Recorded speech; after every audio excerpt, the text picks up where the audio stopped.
శ్రీ గురుభ్యో నమ. హరి ఓం.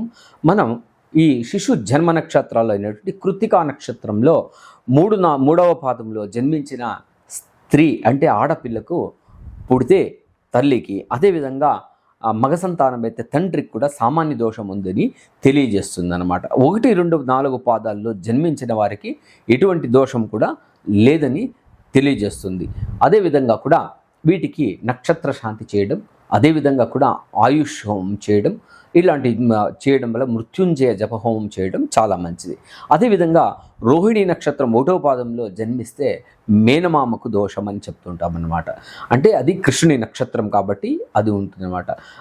అతను పుట్టిన కంసుడు చనిపోవడం జరుగుతుంది, దానివల్ల కూడా ఇది దోషం అని చెప్తూ ఉంటాం అన్నమాట. 2వ పాదంలో తండ్రికి, 3వ పాదంలో తల్లికి కూడా దోషమని, 4వ పాదంలో దోషం లేదని కూడా తెలియజేస్తుంది అన్నమాట. సామాన్యంగా ఈ నక్షత్రంలో పుట్టిన మేనమామకు దోషం అని చెప్తుంటాం అన్నమాట.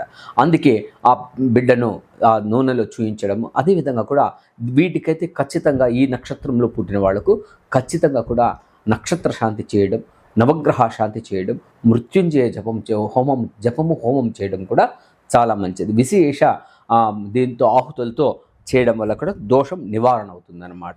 అదేవిధంగా మృగశిర నక్షత్రంలో పుడితే ఎటువంటి దోషము లేదు.